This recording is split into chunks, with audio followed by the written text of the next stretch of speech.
Hello and welcome to another Donkey Kong Genius video. In this video I wanted to comment upon what I believe to be the new world record on Nightmare on Elm Street.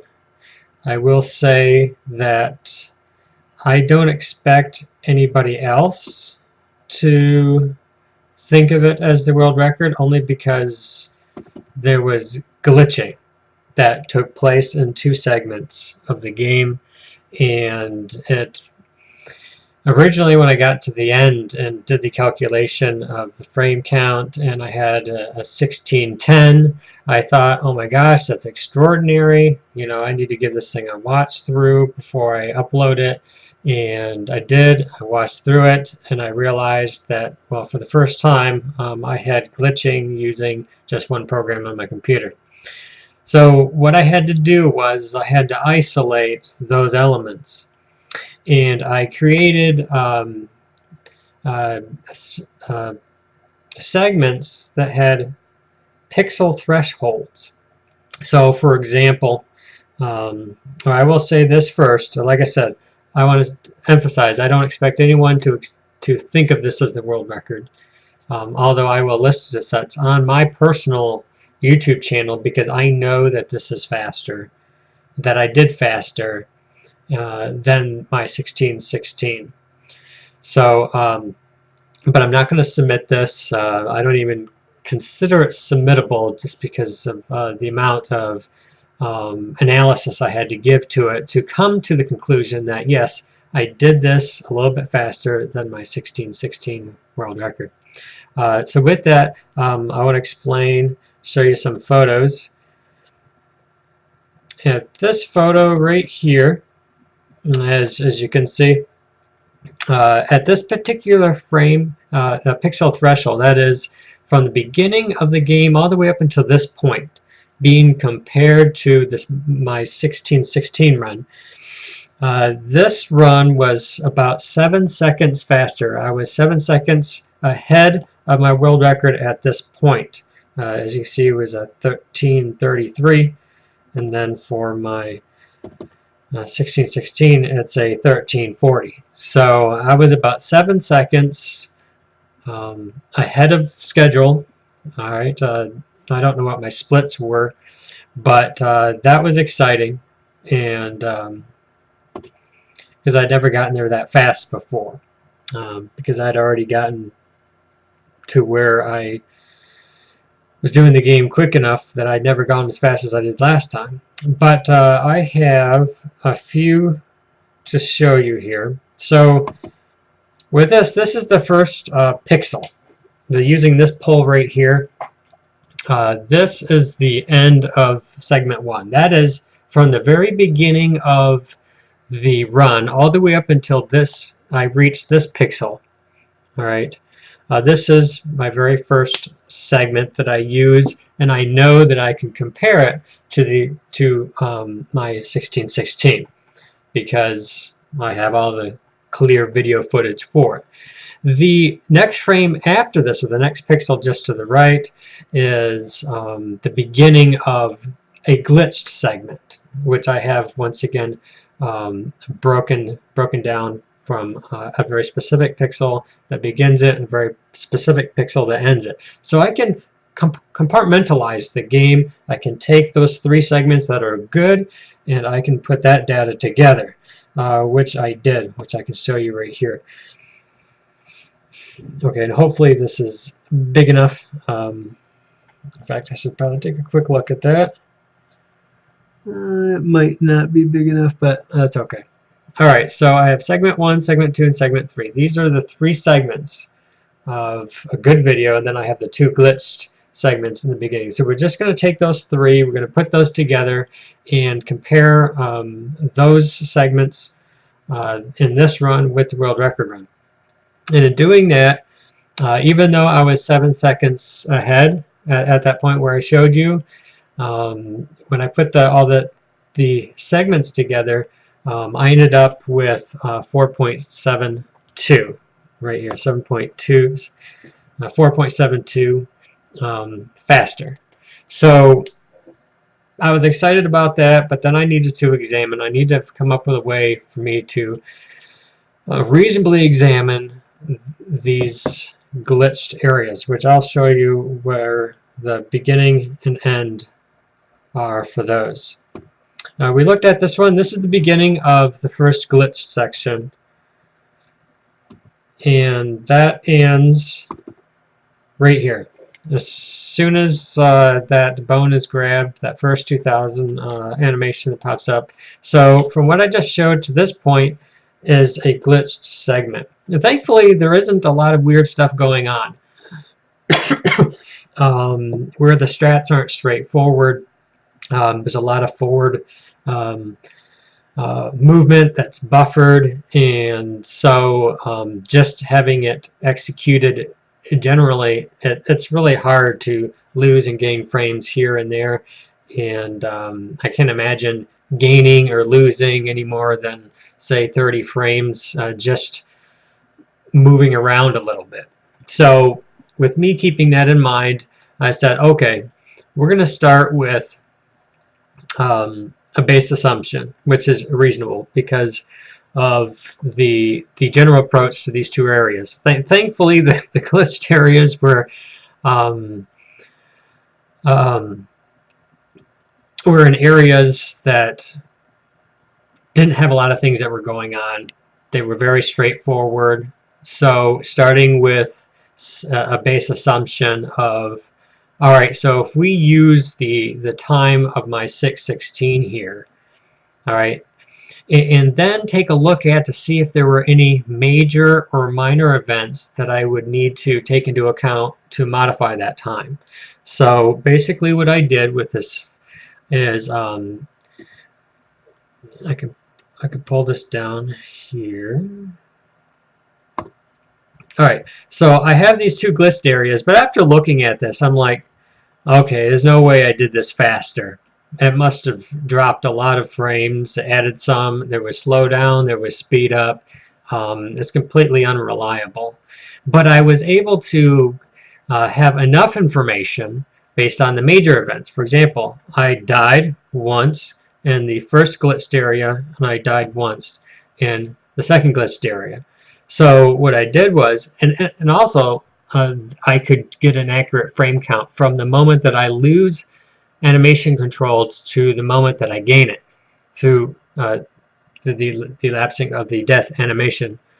And I tacked on the 3.17 seconds due to deaths in this new run. I didn't have deaths in those segments in my other run. So I was able to remove those and got it down to 1.55 seconds, which was 93 frames faster. Those are the major events. So I examined, okay, let's look at the minor events. In my new run, I landed on the backside of a rat, but got knocked forward, a slight momentum loss, and that was the only minor event. So stacking the deck against myself, and that is giving my handicap, giving myself, you know, worst case on all of these. In the 1616, I had a hit forward and then I fell. That lost quite a few frames. I got hit up in the corner but didn't die, so there was a slowdown that took place there a little bit. I also had to jump up and punch, which slowed down my forward momentum a little bit. So just looking at the minor events, there were more things that slowed me down in the 1616. So technically I gained more time, but I'm going to assume that the same time as the 1616 minus the major death events. Okay, and that's, you know, assuming a certain range of flexibility. So basically what I did is I took what would be the new time, which would be 16:14:76. That's removing those major death animations and not calculating anything concerning the minor events. And also keeping in mind there's more minor events for the 1616 that would slow that down even more, but I'm assuming those slowdowns in mine that aren't there. So I'm actually assuming higher than I need to. And then if I simply assume, hey, let's say I lost, a half a second to a second, just doing minor things where maybe I lost a frame or two when I didn't turn around quick enough after grabbing a bone when I was switching directions, or little tiny things like that. Very, very minute little frame loss potential. Worst case scenario, I lost an entire second. All right, that would still put me at 16:15.76. All right, that still puts me within a half a second faster than the 1616.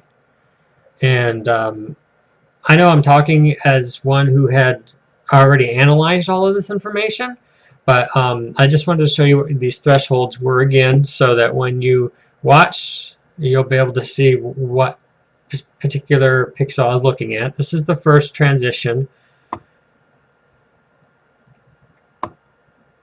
This is the end of the first glitched area, starting the second good segment.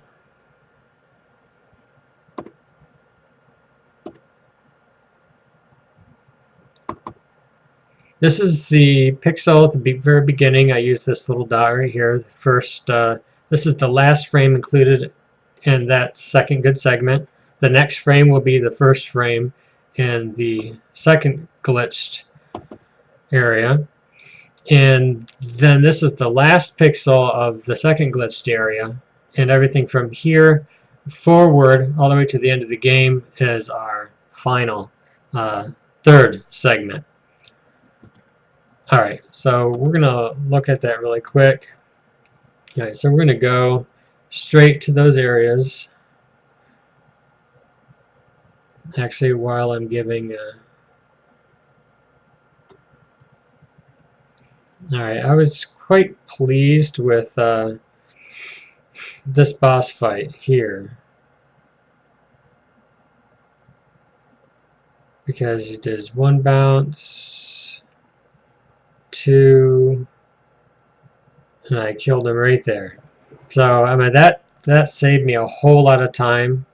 I think that was probably most of my time gain right there. Okay.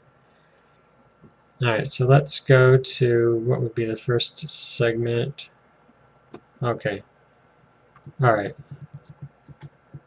So as I'm going forward, you'll see I'm doing the basic stuff I normally do, but you'll see that the video starts to kind of glitch. It kind of moves forward, it moves back, it shoots forward. It's not really useful, but you can see that this glitch segment is very straightforward. There isn't a lot of time loss opportunities. I calculated that in. And then we're still in the glitched area, and that's that minor hit right there, and then right here is the end of the glitched area, right that frame. Alright, so as you can see, I died and I had a hit, and that's the only minor event in both of these. And that's not that big of a deal. But the death I calculated in, assuming a base time of what I had in the 1616. And then we have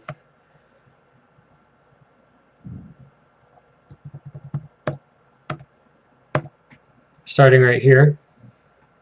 This is the second glitched area.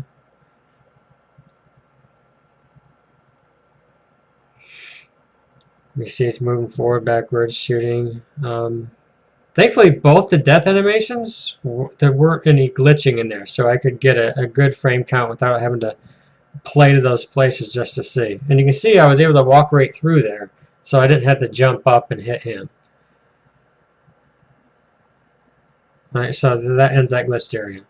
Alright, so I'm going to show you the these areas in the other video, my 1616.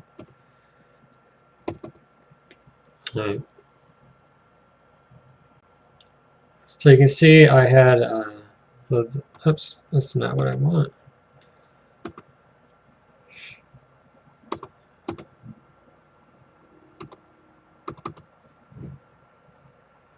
Load that in. Okay. So we're going to look at the first glitched area. So this is the 1616. Okay. You can kind of see what the minor issues. Okay, so here's our threshold right here.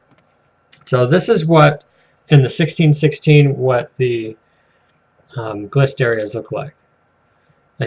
I hit him, and that just, I lost control of my guy this whole time. This is, so you can kind of see from here to there, there's almost a half a second right there that I lost in the 1616 there, which I'm assuming, all right, in my 1615, although it was never there. So you can say that I wasn't rounding down for myself. All right, it's just to prove that, although I don't, and of course I can get out of there quick with a jump. And you see that the difference here too is, even though I don't get killed here, I have this little extra fall time that I have added to this one. Because in the other one I just walk off the ledge because I can, because I was just reanimated. All right.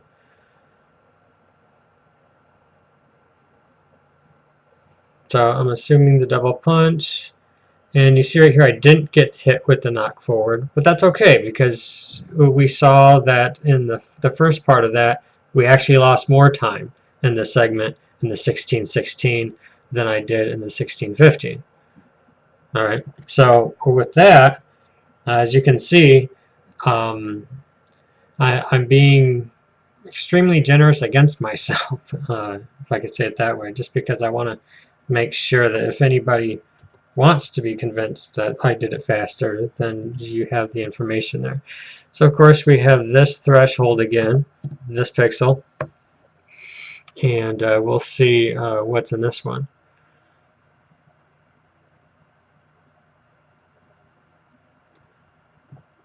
Alright, so I do get hit. I get a knock forward. There's some frame loss there. And then as I fall, I have to do this little jump and punch, which slows it down just a tad. So a few frames lost there. And so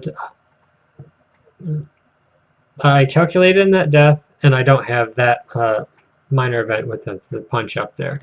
So with that said, someone may think, hey, you know, during my 1615 then, I was only successful with 3 of the boss skips. That sucks. It does, it sucks, but this game is pretty much have come down to you know, just doing those boss skips at the end. It really makes or breaks your run, and it's the skill of the game is pretty much been, of any percent anyways, has been reduced to those pixel perfect maneuvers.